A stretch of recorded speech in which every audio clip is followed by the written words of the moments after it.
जी सभी साथियों को नमस्कार।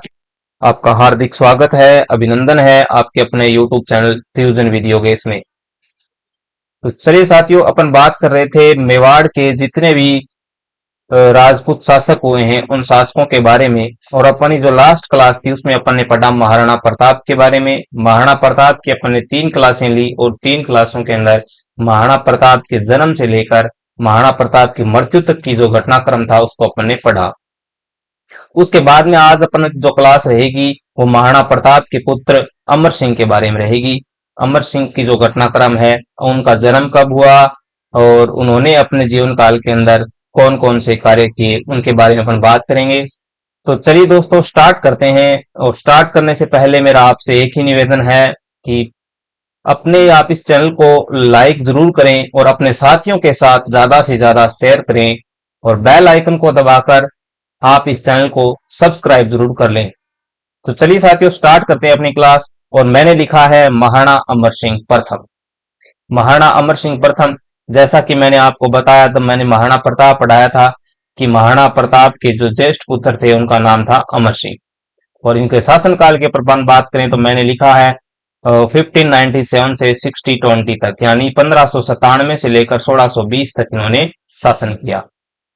ओके, अब अपन बात करते हैं कि जो ये अमर सिंह जी हैं इनकी जो वही बातें, पहले तो पिता कौन थे। तो अमर सिंह जी के अपन पिता की बात करें तो मैंने आपको बताया है, आपको पता भी होगा कि इनके जो पिता हैं उनका नाम है महाराणा प्रताप। महाराणा प्रताप, महाराणा प्रताप। अब बात करें कि माता की, इनकी माता कौन थी। अगर इनकी माता की अपन बात करें तो इनकी माता का नाम था अजब दे पंवार। क्या था? अजब दे, अजब दे पंवार। ठीक है। अब महाराणा जो अमर सिंह जी हैं, अब अपन की बात करें कि इनका जन्म कब हुआ तो थोड़ा ध्यान देना आप कि महाराणा प्रताप हैं इनके पुत्र थे अमर सिंह। और अमर सिंह का जो जन्म है 1559 ईस्वी के अंदर हुआ था। अमर सिंह का जो जन्म है वो हुआ था 1559 ईस्वी के अंदर, 1559 के अंदर। अब मैं थोड़ी बातें बताऊंगा आपको कि 1559 ईस्वी के अंदर इनका जन्म हुआ। जब इनके जो दादा थे, जब इनका जन्म हुआ था, इनके दादा कौन है? महाराणा प्रताप के पिता हैं उदय सिंह। इनके जो दादा थे, इनके दादा का नाम था, क्या था? उदय सिंह। उदय सिंह महाराणा प्रताप के पिता और इनके दादा। कहते हैं कि जब अमर सिंह का जन्म हुआ था 1559 ईस्वी के अंदर, उसी समय जो उदय सिंह जी हैं ये अपने पोते को एकलिंग जी की धोख लगवाने के लिए कहां लेके गए थे, या एकलिंग जी के दर्शन करवाने के लिए ये कैलाशपुरी नागदा लेकर गए थे। एकलिंग जी जो कि मेवाड़ महाराणाओं के कुल देवता हैं, उनके दर्शन करवाने के लिए इनको वहां पे लेके गए थे। और उसी समय उदय सिंह ने 1559 ईस्वी के अंदर, 1559 के अंदर उदयपुर की स्थापना की। ये बात याद रखी जानी चाहिए। उदयपुर, उदयपुर की स्थापना, उदयपुर की स्थापना कब की? 1559 ईस्वी में। अमर सिंह का जब जन्म हुआ 1559 ईस्वी में, उसी समय अमर सिंह के जो दादा हैं उदय सिंह, वो इनको एकलिंग जी की दर्शन करवाने के लिए कहां लेके जाते हैं? कैलाशपुरी नागदा के अंदर, जो कि कैलाशपुरी नागदा में बप्पा रावल के द्वारा एकलिंग जी का मंदिर बनवाया गया है, वहीं पे लेके जाते हैं। और ये एकलिंग जी कौन है? तो अपन को याद रखना है कि मेवाड़ के जितने भी महाराणा हुए हैं या मेवाड़ के महाराणाओं के जो कुल देवता है वो कौन है? अमर सिंह, सॉरी, कुल देवता है वो कौन है? अपने एकलिंग जी। तो महाराणा अमर सिंह के बारे में अपने बात की। इनके पिता कौन थे? तो महाराणा प्रताप। इनकी माता का नाम अजब दे पंवार था और इनका जन्म है 1559 ईस्वी के अंदर हुआ था। और इनके जो दादा थे उदय सिंह जी, वो इनके जन्म पर इनको एकलिंग जी की धोख लगवाने के लिए या दर्शन करवाने के लिए कैलाशपुरी नागदा के अंदर लेके जाते हैं और वहीं पर 1559 में उदयपुर की स्थापना करते हैं। अब अपन बात करते हैं इनसे आगे। आगे अपन बात करें तो मैंने आपको बताया कि महाराणा प्रताप, जो महाराणा महाराणा प्रताप, महाराणा प्रताप की मृत्यु है वो 19 जनवरी 1597 को हुई। 19 जनवरी 1597 को महाराणा प्रताप की मृत्यु हुई। कहां पे हुई? तो मैंने बताया आपको ये चावंड के अंदर हुई थी। चावंड, जो कि इन्होंने अपनी जो क्या है अंतिम राजधानी बनाया था। यह भी क्वेश्चन बार बार पूछा जाता है कि महाराणा प्रताप ने अपनी अंतिम राजधानी किसको बनाया? तो याद रखना है चावंड को अंतिम राजधानी थी इनकी, अंतिम राजधानी। अंतिम राजधानी थी, और यहीं पे इनकी मृत्यु हो जाती है। उसके बाद में मैंने एक बात आपको और बताई कि जो इनकी जो छतरी बनी हुई है, यानी महाराणा प्रताप की जो छतरी है, वो कहाँ पे है? वो है बारडोली के अंदर। कहाँ पे है? बारडोली में। बारडोली कहाँ पे पड़ता है? उदयपुर के अंदर। उदयपुर के अंदर। यहां से क्वेश्चन बनता है दोस्तों कि बारडोली के अंदर कि महाराणा प्रताप की छतरी कहां पे है, तो बारडोली के अंदर है। बारडोली कहां पे पड़ता है? उदयपुर के अंदर है। और जो क्वेश्चन बनता है वो पूछते हैं अपन को कि महाराणा प्रताप की कितने खंभों की छतरी है, तो अपन को याद रखना है इनकी जो छतरी है वो कितने खंभों की है? 8 खंभों की। 8 खंभों की छतरी है। 8 खंभों की छतरी है। अब अपन बात करें आगे कि जब महाराणा प्रताप की मृत्यु हो गई थी 19 जनवरी 1597 को, तो महाराणा प्रताप के पुत्र थे, ज्येष्ठ पुत्र, जिनका नाम था अमर सिंह। क्या था? अमर सिंह। अब 1597 के अंदर अमर सिंह, अमर सिंह प्रथम, अमर सिंह प्रथम भी कहते हैं इनको, अमर सिंह प्रथम ने, वो क्या है? मेवाड़ के राजा बने। क्या बने? मेवाड़ के राजा बने। ये बातें अपन को याद रखनी है, जो कि प्रारंभिक बातें हैं कि 1597 को ये राजा बनते हैं, और इनका जन्म हुआ था 1559 ईस्वी के अंदर। और 1597 में महाराणा प्रताप की मृत्यु के बाद और ये अपने है मेवाड़ की राजगद्दी पे बैठते हैं। अब अपन बात करते हैं कि जब ये राजा बने, कि जब ये राजा बने थे 1597 में, तो मेवाड़ के राजा कौन है? मेवाड़ के राजा कौन है? अमर सिंह। अमर सिंह, अमर सिंह है। और इधर बात चल रही है अपनी दिल्ली की। दिल्ली का बादशाह कौन है इस समय? दिल्ली। तो मैंने आपको बताया दिल्ली का बादशाह कौन है? अकबर है। कौन है? अकबर। कि जब अमर सिंह राजा बने थे उस समय दिल्ली का जो बादशाह है वो कौन था? अकबर था। लेकिन 1605 ईस्वी के अंदर, कब? 1605 ईस्वी में, 1605 ईस्वी में अकबर की क्या हो जाती है? मृत्यु हो जाती है। मृत्यु हो गई इनकी। 1605 ईस्वी में अकबर की मृत्यु हो गई, और अकबर का जो पुत्र था जिसका नाम था जहांगीर। क्या नाम था? जहांगीर। इसका पुत्र था, इसके पुत्र का नाम था, अकबर के पुत्र था इसका, उसका नाम था जहांगीर। जहांगीर। अब 1605 में दिल्ली का बादशाह कौन है? 1605 में दिल्ली का बादशाह कौन है? जहांगीर। जहांगीर है, जो कि अकबर का पुत्र था। ये जहांगीर है वो दिल्ली का बादशाह बनता है। अब कहते हैं जब मेवाड़ के अंदर अमर सिंह शासक है, उस समय जहांगीर क्या करता है कि 1608 ईस्वी के अंदर, यानी दिल्ली वालों की या मुगलों की तो एक ही रीत है कि किसी न किसी प्रकार से मेवाड़ वालों के साथ ट्रीटी की जाए, यानी संधि की जाए, उनको किसी न किसी प्रकार से अपने अधीन किया जाए। तब कहते हैं कि जहांगीर है वो एक प्रयास और करता है। जहांगीर प्रयास करता है और किसको भेजता है? 1608 ईस्वी के अंदर, 1608 ईस्वी के अंदर एक अभियान भेजता है अपने सेनापति, जिसका नाम था महावत खां। महावत खां। महावत खां के नेतृत्व में, महावत खां के नेतृत्व में क्या क्या करता है? मेवाड़ पर आक्रमण करता है। मेवाड़ पर आक्रमण करता है। कब? 1608 ईस्वी के अंदर। 1608 ईस्वी के अंदर महावत खां के नेतृत्व में जहांगीर अमर सिंह पर आक्रमण करता है। लेकिन कहते हैं ये महावत खां भी इनको बंदी बनाने में या ट्रीटी करवाने में क्या रहा? असफल रहा। इसके हाथ भी कुछ नहीं लगा भाई, असफल रहा। अब अब जहांगीर चाहता है कि साम दाम दंड भेद के द्वारा किसी न किसी प्रकार से मेवाड़ के साथ ट्रीटी की जाए, उनको अपनी अधीनता स्वीकार की जाए। और जहांगीर है वो बार बार प्रयास कर रहा है। लेकिन अब जहांगीर क्या करता है कि जहांगीर का एक पुत्र था जिसका नाम था, आप जानते हैं उसे, शाहजहां। जहांगीर का पुत्र शाहजहां। शाहजहां। और इसको इतिहास में खुर्रम भी कहा जाता है। क्या कहा जाता है? खुर्रम। जहांगीर क्या करता है? अपने पुत्र शाहजहां को बुलाता है, खुर्रम को बुलाता है, और उसको मेवाड़ पर आक्रमण करने के लिए कहता है। तो कहते हैं कि शाहजहां यहां से क्या करता है? 1613 ईस्वी के अंदर, याद रखना मैं इधर दिल्ली लिया है मैंने, इस साइड के अंदर दिल्ली है, इधर अपना मेवाड़ है। इसी तरीके से अपन को याद रखना है कि शाहजहां क्या करता है 1613 ईस्वी के अंदर, 1613 में, कब? 1613 ईस्वी के अंदर मेवाड़ पर क्या करता है? आक्रमण करता है। मेवाड़ पर आक्रमण करता है अमर सिंह पर। 1613 में आक्रमण करता है। लेकिन कहते हैं शाहजहां है, ये एक बहुत समझदार युवराज था, या इनका जो जहांगीर का बेटा बहुत समझदार था। इसने सोचा कि कारण क्या है कि हम बार बार, हमारी सेना है मेवाड़ पर आक्रमण करती है और हर बार हमें असफलता मिलती है। या तो हम उनसे पिटकर भाग आते हैं वापस, ना ही हम उनको पकड़ पाते हैं, न ही बंदी बना पाते हैं। तो शाहजहां ने क्या किया, जो अपने सेनापति थे, महामंत्री थे, उन सबको बुलाया।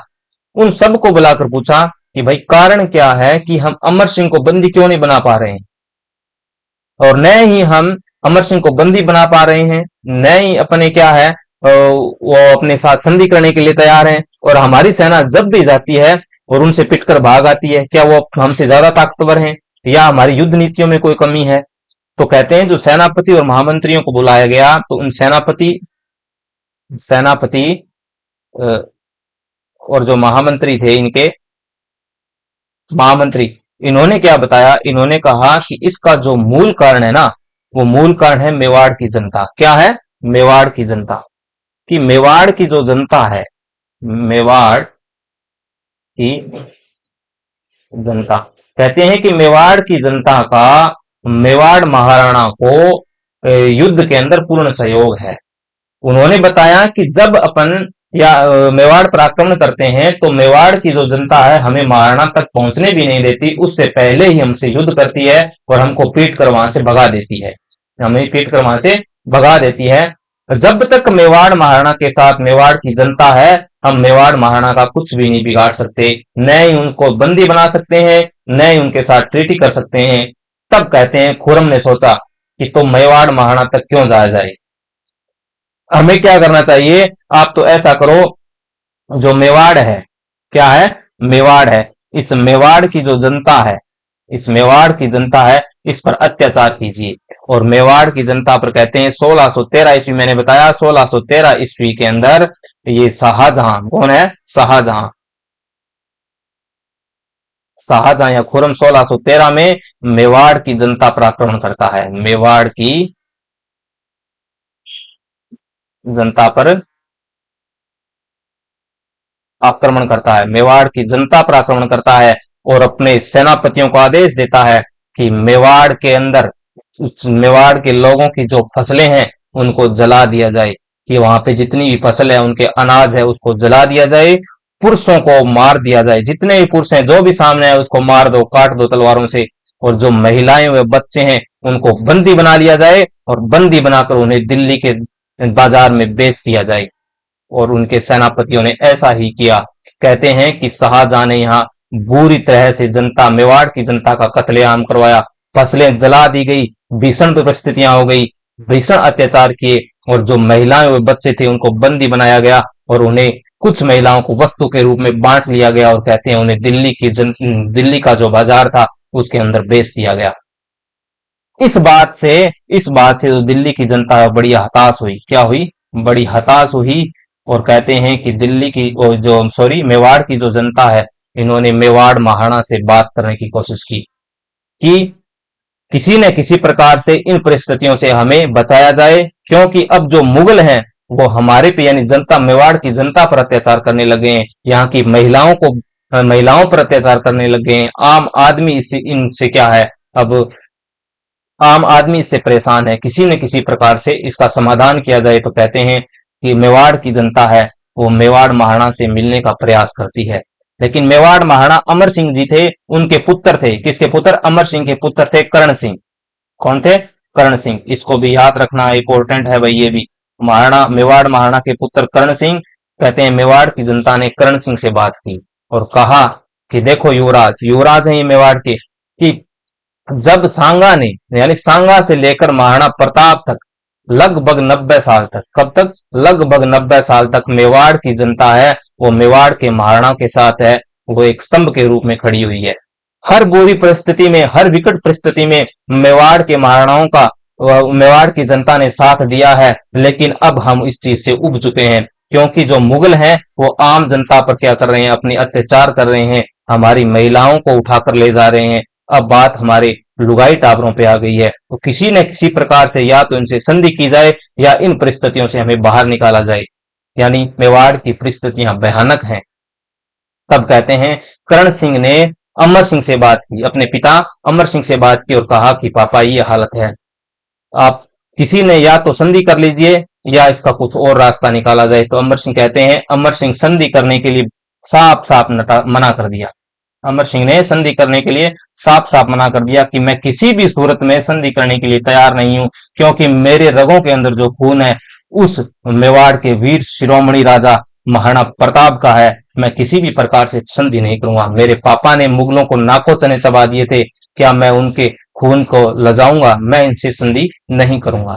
लेकिन कहते हैं जब मेवाड़ के सामंतों, याद रखना इस चीज को, याद रखना, मेवाड़ के सामंतों व मंत्रियों, सामंतों यानी मेवाड़ के जो सामंत थे, सामंतों, मंत्रियों, मंत्रियों व जनता के दबाव में, जनता के दबाव में, जनता के दबाव में अमर सिंह है वो संधि करने के लिए राजी होता है। अमर सिंह संधि करने के लिए राजी होता है और संधि करने के राजी होता है। कहता है कि अगर संधि करनी है तो मैं तो मेवाड़ का जो शासन है वो नहीं संभालूंगा, आप इसे संभालो। ठीक है।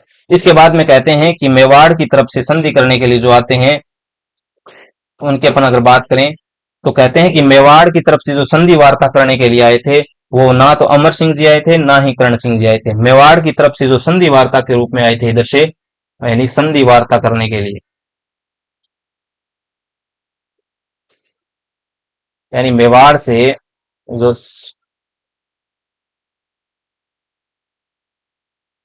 संधि वार्ता, यानी संधि वार्ता करने के लिए दो बंदे भेजे गए। एक का नाम था शुभकर्ण पंवार, याद रखना इनको हर एग्जाम में पूछा जाता है, मोस्ट इंपोर्टेंट है। एक तो थे शुभकर्ण पंवार और दूसरा जो व्यक्ति था उनका नाम था हरिदास झाला।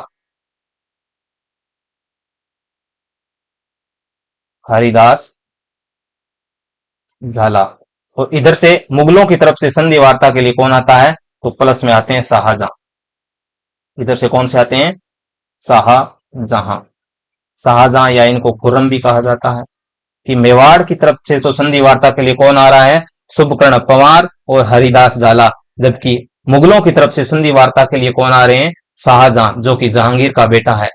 अब कहते हैं इनके मध्य संधि वार्ता के लिए बातें हुई तो मेवाड़ वालों ने इन मुगलों के सामने अपनी शर्तें रखी, जिनमें जो इनकी पहली शर्त थी, इन शर्तों को याद रखना है क्योंकि यहां से क्वेश्चन बन जाता है। जो पहली शर्त थी इनकी मेवाड़ वालों की वो क्या थी? इनकी पहली शर्त थी कि हम तो संधि करने के लिए तैयार हैं।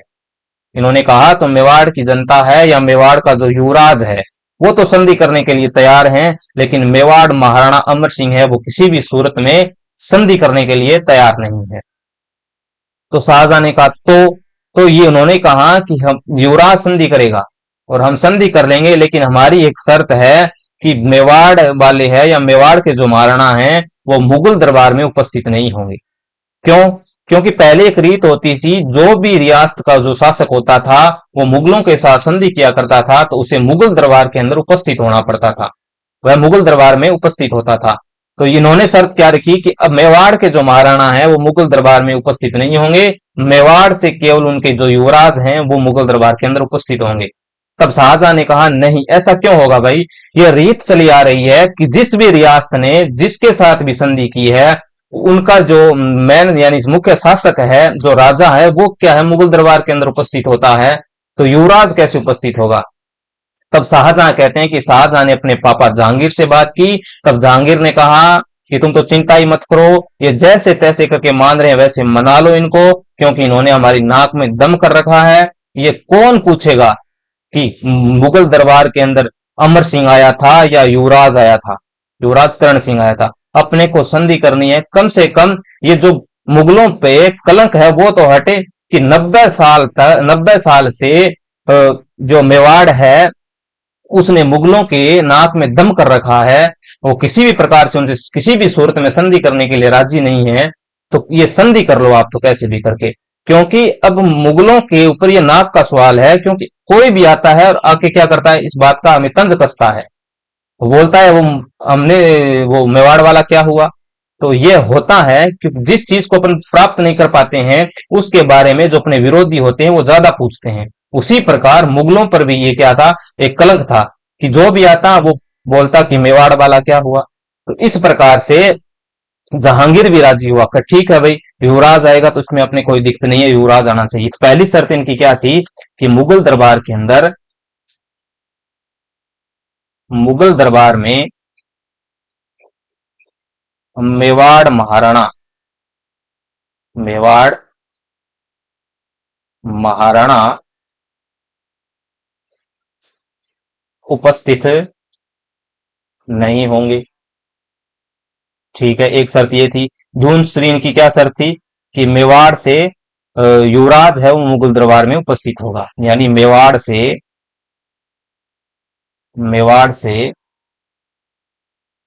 युवराज मुगल दरबार में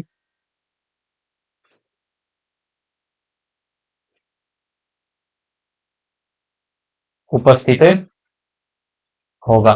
तो कहते हैं कि जब भी कोई युवराज या कोई राजा है मुगल दरबार के अंदर उपस्थित होता था। संधि का मतलब क्या है, संधि कर रहे हैं तो संधि का मतलब है कि अगर मुगलों पर कोई आपत्ति आएगी या आक्रमण होगा तो उनकी सहायता कौन करेंगे, मेवाड़ वाले। और मेवाड़ वालों पर अगर कोई आपत्ति आएगी या आक्रमण होगा तो उनकी सहायता कौन करेंगे, मुगल करेंगे। तो इसका मतलब ये था कि जब भी कोई मुगल दरबार के अंदर कोई राजा उपस्थित होता था तो अपने कुछ सैनिकों के साथ उपस्थित होता था, घुड़सवारों के साथ उपस्थित होता था, उनको कहते थे मनसब। तो कहते हैं जो मेवाड़ से युवराज गए थे मुगल दरबार के अंदर वो अपने 1000 घुड़सवार यानी 1000 सैनिकों के साथ उपस्थित हुए थे। और इस प्रकार इन सैनिकों के साथ उपस्थित होना है उनको कहते थे हम मनसब। तो कहते हैं कि मेवाड़ का जो युवराज है कर्ण सिंह जब मुगल दरबार में उपस्थित हुआ था वो 1000 मनसब के साथ, कितने मनसब के साथ उपस्थित हुआ था, 1000 मनसब के साथ। ये अपने को याद रखना है, 1000 मनसब के साथ मुगल दरबार में मनसब के साथ उपस्थित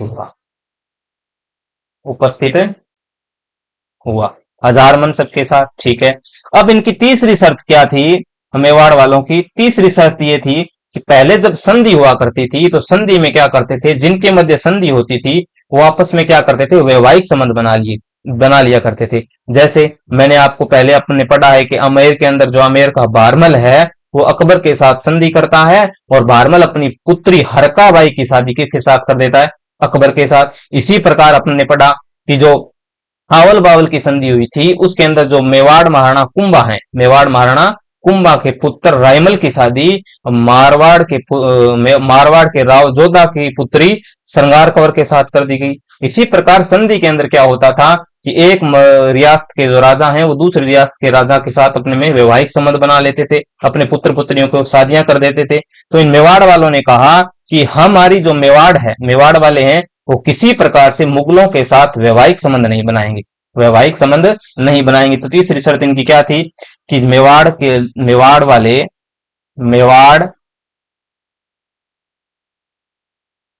मुगलों के साथ मुगलों के साथ वैवाहिक वैवाहिक संबंध नहीं बनाएगा। तीन शर्तें हो गई। फिर इन्होंने एक शर्त और रखी, एक शर्त और क्या रखी इन्होंने, इन्होंने क्या कहा कि जो मैंने आपको बताया कि जो महाराणा प्रताप का दिवेर का युद्ध हुआ था, दिवेर के युद्ध के बाद में लगभग पूर्ण मेवाड़ पर अपना अधिकार कर लिया था, लेकिन दो क्षेत्र ऐसे थे जिन पर मेवाड़ महाराणा प्रताप है वो अधिकार नहीं कर पाए थे। एक था चित्तौड़गढ़ और दूसरा था मांडलगढ़। तो इन्होंने चौथी शर्त में क्या रखा कि जो चित्तौड़ है वो चित्तौड़ तो मेवाड़ की आन बान शान है, मेवाड़ की आन बान शान है, हमें चित्तौड़ चाहिए क्योंकि चित्तौड़ के बिना मेवाड़ अधूरा है। चित्तौड़ के बिना मेवाड़ अधूरा है, हम संधि कर रहे हैं तो संधि के बदले आप हमें चित्तौड़ का किला है वो दोगे। तो इन्होंने क्या शर्त रखी कि हमें चित्तौड़ का किला चाहिए, चित्तौड़ का किला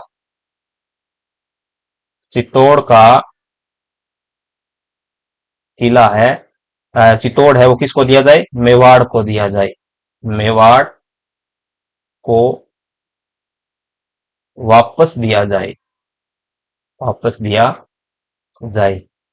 ये शाहजहां माना इस बात पर, और इसने भी एक शर्त रखी कि चित्तौड़ आपको मिल जाएगा, लेकिन चित्तौड़ की किले की मरम्मत नहीं होनी चाहिए, कि आप चित्तौड़ के किले की क्या नहीं करवाओगे, मरम्मत नहीं करवाओगे। तो शाहजहां ने क्या शर्त रखी कि चित्तौड़ किले की मरम्मत मरम्मत नहीं करवाओगे, नहीं करवाओगे,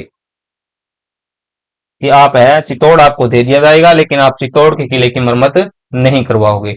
इस प्रकार की जब ये शर्तें हैं वो शाहजहां ने मान ली, तब जाकर मुगल मेवाड़ संधि होती है। मुगल मेवाड़ संधि, बस यहीं से ये क्वेश्चन बनता है, हर एग्जाम के अंदर पूछा जाता है कि मुगल मेवाड़ संधि कब हुई, किन के मध्य हुई, उसमें दिल्ली का शासक कौन था, उसमें मेवाड़ का शासक कौन था।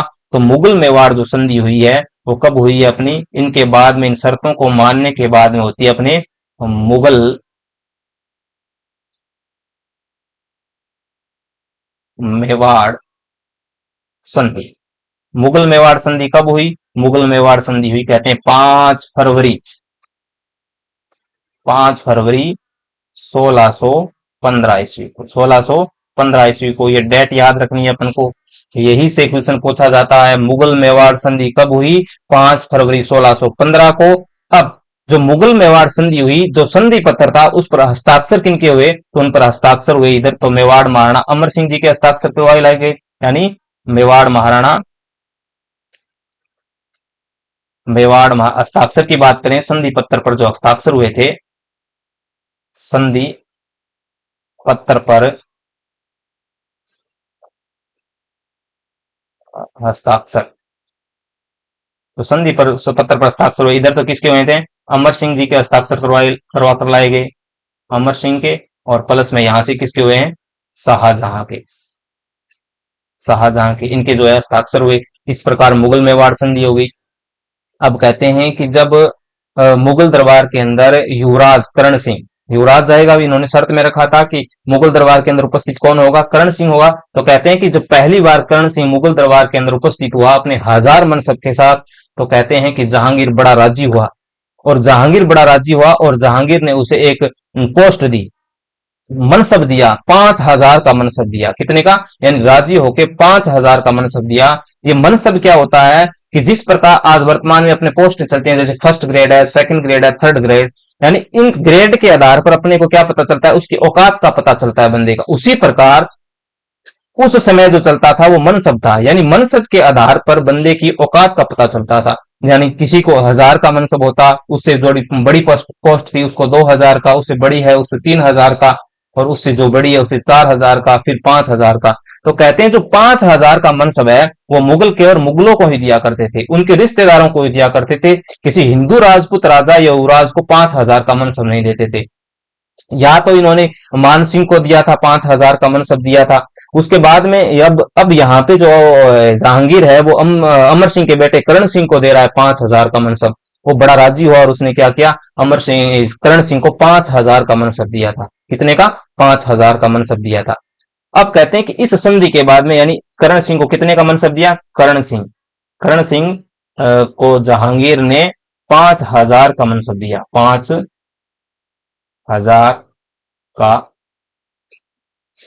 मनसब अब दिया। अब कहते हैं कि जहांगीर बड़ा राजी है, कोई भी काम हो करण सिंह से पूछे, करण सिंह के साथ खाए, करण सिंह के साथ ही घूमने जाए, बड़ा राजी है। तब कहते हैं कि जब जब इन्होंने संधि कर ली थी, तब मेवाड़ महाराणा जो अमर सिंह जी थे, यानी करण सिंह के जो पापा थे, वो कहते हैं कि मेवाड़ का सिंहासन छोड़कर, यानी अमर सिंह है ना, अमर सिंह, अमर सिंह संधि के बाद, किसके बाद, संधि के बाद, संधि के बाद मेवाड़ का सिंहासन छोड़कर, मेवाड़ का सिंहासन छोड़कर एक स्थान पर चले गए थे जिसका नाम है नौ चौकी की पाल। कौन सी है, नौ चौकी, नौ चौकी की पाल। नौ चौकी की पाल कहां पड़ता है, राजसमंद के अंदर। कहां पे है ये, राजसमंद के अंदर। अब कहते हैं मेवाड़ महाराणा जो अमर सिंह है इस बात से बड़े नाराज हुए, और नाराज होकर उन्होंने कहा ये अपना सिंहासन है, राजपाट है, रखो, मेरे तो ये किस काम का नहीं। और ये तो क्या करते हैं, नौ चौकी की पाल राजसमंद में एक जगह पड़ती है, वहां जाकर रहने लग जाते हैं। ये वही नौ चौकी की पाल है जो आगे अपन राज सिंह पढ़ेंगे। और राज सिंह यहाँ पर एक झील का निर्माण करवाएगा, राजसमंद झील, वही नौ चौकी की ये पाल है। फिर उसके बाद में कहते हैं कि जब यहाँ पर मेवाड़ महाराणा अमर सिंह जी थे, मेवाड़ महाराणा अमर सिंह जी थे, तो 1620 ईस्वी की बात है। कब की बात है? 1620 ईस्वी के अंदर, 1620 में, 1620 ईस्वी के अंदर में इनकी यहाँ पर मृत्यु हो गई थी। 1620 में इनकी हो गई थी मृत्यु, अमर सिंह जी की मृत्यु हो गई, मृत्यु हो गई थी। 1620 में अमर सिंह जी की मृत्यु हो गई थी। उसके बाद अपन बात करें तो इनकी जो छतरी बनी हुई है, उस छतरी की बात करें अपने,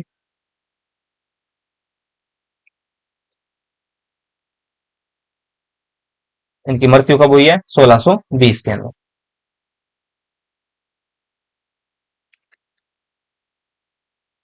1620 में इनकी मृत्यु हुई। कहां पे हुई? नौचौकी पाल राजसमंद के अंदर। उसके बाद में जो अमर सिंह जी की छतरी है, अमर सिंह जी, अमर सिंह की छतरी, ये छतरी बनी हुई है आहड़ में। कहां पे है? आहड़ में। आहड़ कहां पड़ता है? उदयपुर के अंदर, उदयपुर के अंदर। इस आहड़ को मेवाड़ महाराणाओं का क्या कहते हैं? मेवाड़ महाराणाओं का शमशान घाट कहा जाता है। क्या कहा जाता है? शमशान घाट। क्यों कहा जाता है? सुनो मैं बताऊं आपको कि अब से पहले अपन ने जब भी मेवाड़ महाराणाओं की मृत्यु हुई है, उनकी अपन ने पढ़ी है। जैसे हमने महाराणा प्रताप की छतरी पढ़ी, कहां पे? बारडोली के अंदर। बारडोली कहां है? उदयपुर के अंदर। हमने पढ़ी कुंभा की छतरी, मांडलगढ़ में है, मांडलगढ़ के अंदर है। उसके बाद में हमने उदय सिंह जी की छतरी पढ़ी, तो कहते हैं गोगुंदा के अंदर है। अब से अमर सिंह जी के बाद जितने भी मेवाड़ के महाराणा होंगे, उनकी जो छतरियां बनी हुई है वो कहां पे है? आहड़ के अंदर। कहां पे है? आहड़ में। अब अपन को याद नहीं रखनी है, अमर सिंह जी के बाद जो भी अपने महाराणा होंगे, उनकी जो, उनकी मृत्यु के बाद उनकी जो छतरी बनाई जाएगी वो कहां पर होगी? आहड़ के अंदर होगी। इसी कारण मेवाड़ महाराणाओं का शमशान घाट आहड़ को कहा जाता है। मेवाड़ महाराणाओं का शमशान घाट है वो किसको कहा जाता है? आहड़ को कहा जाता है उदयपुर से। अब यहां से क्वेश्चन क्या बनता है? यहां से क्वेश्चन यह बनता है कि आहड़ में कौन से महाराणा की छतरी है वो सबसे पहले बनी? कौन से महाराणा की छतरी है वो सबसे पहले बनी? तो ये अपन को याद रखना है कि अमर सिंह जी की जो छतरी है वो आहड़ के अंदर है, वो सबसे पहले बनी थी। ये अपन को याद रखना है। अब इनकी मृत्यु हो गई थी। अब मैं कुछ बातें आपको और बताऊं। अब संधि तो हो गई है, 5 फरवरी 1615 को मुगल मेवाड़ संधि हो चुकी है। अब संधि के बाद में जब करण सिंह मुगल दरबार के अंदर उपस्थित था, तो कहते हैं उसी समय जहांगीर है ना दिल्ली का शासक। दिल्ली का शासक कौन है? जहांगीर। तो जहांगीर के काल में अपन पढ़ते हैं कि 1616 ईस्वी के अंदर सर टॉमस रो, कौन है? Sir Thomas Roe. ये कहाँ का है? ब्रिटेन का है। और ब्रिटेन का उस समय जो राजा था, यानी ब्रिटेन का जो शासक था वो कौन था? ब्रिटेन का शासक था जेम्स फर्स्ट। क्या नाम था उसका? James first. ये कहाँ का है? ब्रिटेन का।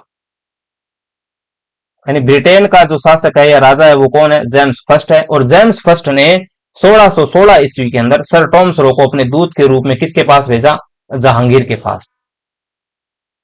जहांगीर के पास भेजा। जहांगीर के पास क्यों भेजा? वही बात कि ईस्ट इंडिया कंपनी के लिए वार्तालाप करने के लिए। वे ये चाहते थे कि हम भारत के अंदर है वो कंपनी स्थापित करना चाहते हैं, उसके माध्यम से जो भी है, यानी इसकी बातचीत करने के लिए सर टॉमस रो को भेजा। तो वाकायदा कहते हैं जहांगीर टॉमस रो से मिलता है, और टॉमस रो यहाँ पर कुछ समय के लिए रुकता है। क्या करता है? कुछ समय के लिए रुकता है। और जहांगीर और टॉमस रो की जो मुलाकात होती है वो कहां पे होती है? अजमेर के अंदर होती है। कहां पे होती है? अजमेर में। अजमेर में कहां पर? तो मैंने आपको पीछे की क्लास में बताया भी था कि अजमेर के अंदर एक दुर्ग है जिसका नाम है मैगनीज दुर्ग। क्या नाम है उसका? मैगनीज दुर्ग। इसे क्या कहते हैं? अकबर का दौलत खाना। अकबर का दौलत खाना। इस दुर्ग के अंदर सर टॉमस रो और जहांगीर की मुलाकात होती है। ये वही मैगनीज का दुर्ग है जिसके अंदर हल्दी घाटी के युद्ध की जो व्यू रचना है वो अकबर बनाता है। ये वही मैगनीज का दुर्ग है जिसे 1605 ईस्वी के अंदर राजस्थान संग्रहालय में बदल दिया जाता है। तो मैगनीज दुर्ग में सर टॉमस रो और जहांगीर की मुलाकात होती है। अब अपन को याद क्या रखना है, वो बातें मैं बता रहा था, वो ये है कि जब ये सर टॉमस रो यहां पर आया हुआ था तो उसने देखा कि मुगल दरबार के अंदर एक ऐसा व्यक्ति है जिसमें जो मुगल बादशाह है उसकी सबसे ज्यादा केयर करता है। कोई भी काम उससे पूछता है, उसके साथ ही घूमता है, शिकार खेलने उसके साथ जाता है, यानी उसकी जो इज्जत है वो मुगल दरबार के अंदर सबसे ज्यादा है। वो बंदा कौन? वो बंदा कर्ण सिंह है। क्योंकि भाई 90 साल के बाद इन्होंने क्या किया, इनसे संधि की, यानी नाक में दम करके इनके साथ संधि की, तो स्वाभाविक सी बात है इनकी वो क्या करेगा, ज्यादा केयर करेगा। तो सर टॉम सॉरो ने किसी मुगलों से पूछा कि ये बंदा कौन है जिससे बादशाह सबसे ज्यादा है उसको अहमियत देता है, ये बंदा कौन है? तो मुगलों ने कहा ये जो मेवाड़ वाले हैं ना, मेवाड़ वाले, उन मेवाड़ वालों का युवराज है जिसका नाम है कर्ण सिंह। अच्छा, तो इसको इतनी ज्यादा अहमियत क्यों? क्योंकि इन्होंने इसको इतनी ज्यादा अहमियत क्यों दी जा रही है? तो मुगलों ने इसको बताया कि इनके साथ हमने अभी नई नई संधि की है, और नई नई संधि की है तभी क्या है, जो बादशाह हैं इसके साथ ज्यादा रहते हैं। कहा, अच्छा। तो स्टोम्सरो ने कहा, अच्छा तो आपने इनके साथ युद्ध किया, और युद्ध करने के इनको हराया मेवाड़ वालों को, और मेवाड़ वालों को हराकर इनके साथ आपने ट्रीटी कर ली, यानी संधि कर ली। तब मुगलों ने कहा, आराम से, ज्यादा तेज मत बोलना, जिक्र ही मत करना, आप तो इनके साथ हमने कोई युद्ध नहीं किया। अगर युद्ध के दम पर हमसे इनसे संधि कर पाते तो आज 90 साल हो गए मुगलों को, 90 साल हो गए, 90 साल में युद्ध के दम पर हम इनसे संधि नहीं कर पाए। हमने तो इनके सामने हाथाजोड़ी की है साहब, पैर पकड़े हैं इनके, तब जाकर ये माने हैं।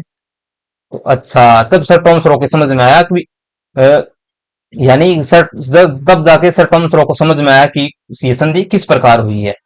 तब सर टॉम सरो है वो एक बात कहता है, क्या कहता है, इसका जो स्टेटमेंट है ये अपन को याद भी रखना चाहिए और भूलना भी ना चाहिए, क्योंकि ये पूछा जाता है कई बार कि सर टॉम सरो ने मुगल मेवाड़ संधि के लिए क्या कहा। मुगल मेवाड़ संधि के लिए कहा कि मुगलों ने जो यह संधि की है, क्या है कि मुगलों ने यह संधि अपनी ताकत के बल पर नहीं, ताकत के बल पर नहीं की, बल्कि अपने दिमाग से की है। क्या की है? दिमाग से की है। ये स्टेटमेंट याद रखना है अपने को कि किसने कहा कि मुगलों ने मुगल मेवाड़ संधि अपनी ताकत के बल पर नहीं बल्कि अपने दिमाग से की है। तो ये जो कथन है सर टॉम सरो का है। सर टॉम सरो उस समय आया हुआ था जहांगीर से मिलने के लिए, तब ये बातें होती हैं। अब कहते हैं 1620 के अंदर महाराणा अमर सिंह जी की मृत्यु हो जाती है। उसके बाद में उसके जो पुत्र युवराज है यानी कर्ण सिंह है वो मेवाड़ के शासक बनते हैं। उनके बारे में पढ़ेंगे अपन अगली क्लास में। और इस चलो मैं थोड़ी बातें आपको और बता देता हूं कि जब इनकी संधि हुई तो संधि का मतलब क्या है, युद्ध बंद। और जब युद्ध बंद होंगे तो इसका मतलब क्या है, किसी दूसरे क्षेत्र के अंदर कार्यों को क्या किया जाएगा, बढ़ावा दिया जाएगा। और दूसरे कार्य क्या, वो कल्चर वाले, यानी कल्चर को बढ़ावा दिया जाएगा। तो कहते हैं कि जो चावंड चित्र कला शैली है, चावंड चित्र शैली, चावंड चित्र शैली, ये जो चावंड चित्र शैली है इसका उद्भव होता है महाराणा प्रताप के समय। लेकिन चावंड चित्र शैली का जो श्रवण काल माना जाता है वो किसका काल माना जाता है? श्रवण काल, वो अमर सिंह का काल माना जाता है। किसका है? अमर सिंह का काल, अमर सिंह का काल। और कहते हैं अमर सिंह के काल में ही एक बंदा हुआ जिसका नाम है नासिरुद्दीन, 1605 में। और इनका जो प्रमुख चित्रकार था जिसका नाम था नासिरुद्दीन, नासिरुद्दीन, नासिरुद्दीन। इस नासिरुद्दीन ने क्या किया कि इसने एक चित्र बनाया था जिसका नाम था, पेंटिंग बनाई, रागमाला, रागमाला नामक है वो चित्र बनाया था। तो ये बातें भी अपन को ध्यान में रखनी है। 1620 में मेवाड़ महाराणा अमर सिंह जी की मृत्यु हो जाती है। उसके बाद में अगले जो युवराज हैं, जो शासक हैं मेवाड़ के, वो कर्ण सिंह बनते हैं। और कर्ण सिंह की बातें करेंगे अपने अगली क्लास में। तब तक के लिए सभी साथियों को धन्यवाद। जय हिंद, जय भारत।